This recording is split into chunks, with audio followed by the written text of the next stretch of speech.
As far as I'm concerned, God is quite literally everything, perceiving everything, through everything, in everything. The one is the all. As soon as we bury our heads in books, we forfeit our experience and begin filling our heads with concepts which so often run askew to any sense of morality, perpendicular to any shred of truth.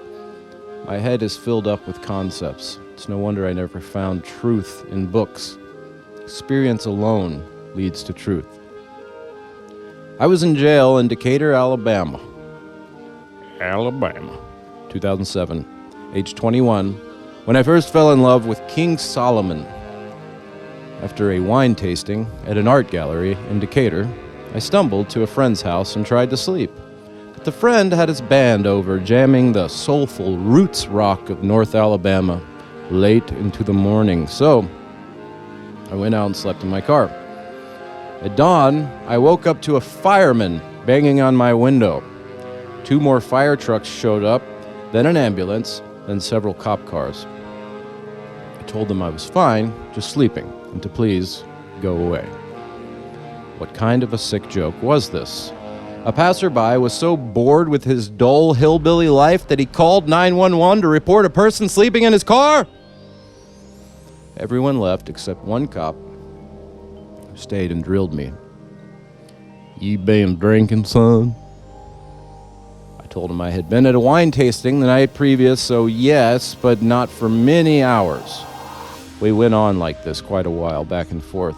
He told me he kept the Bible and the book of the law on the dashboard of his cop car at all times, because the Holy Bible said to follow the law of the land.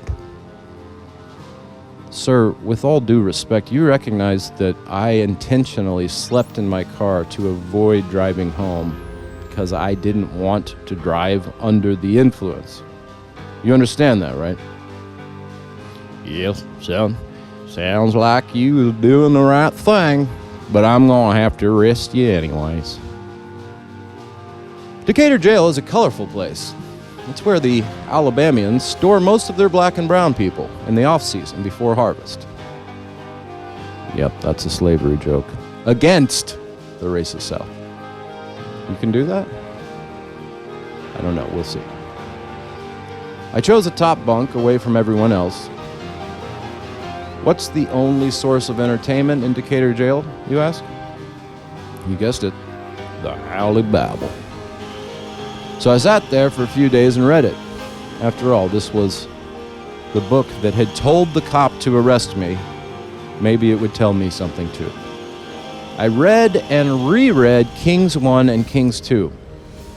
I was fascinated with Solomon, the wisest man, the greatest politician, the guy who single-handedly united all the nations, ended all the wars, brought peace and financial prosperity to all the people of the land, and he had hundreds of wives.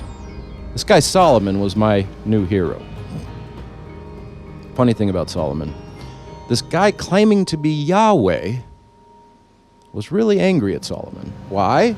Because this so-called God named Yahweh was a jealous God who didn't like the monuments Solomon had built for all his wives' other gods. Really?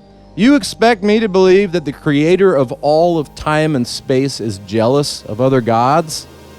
Incredulous folly. One can't admit he's jealous of other gods without admitting that there are indeed other gods, which clearly means Yahweh is not the God, the one, the all.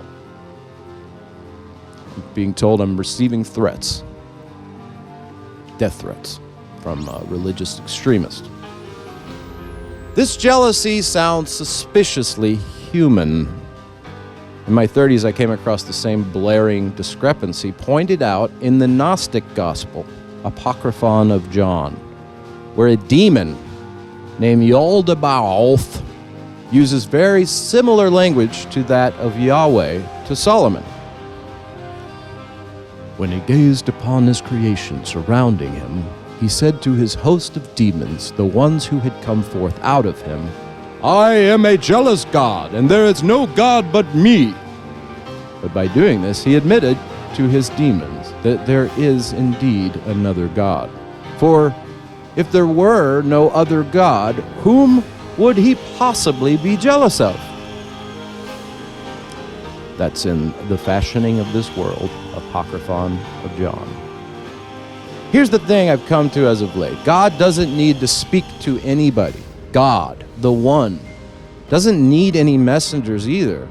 The One is literally everything and literally speaks through literally everything, literally all the time, literally everywhere. If someone tells you they're God and they're jealous of other gods, that's not God.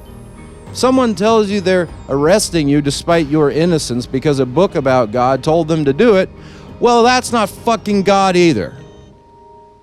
After that incident, my license was suspended for a year.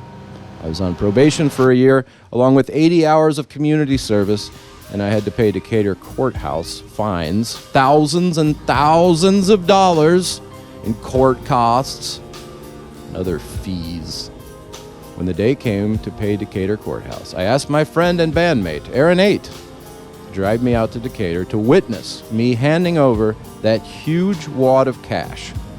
Aaron 8 and I had spent all year earning that money playing our own self-booked, self-promoted gigs across the Southeast, just the two of us. It was a full-time job that didn't pay well.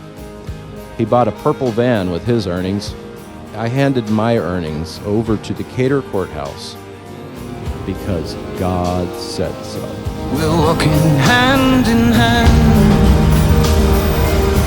There's no face to face. We're all on the same side, in the same race.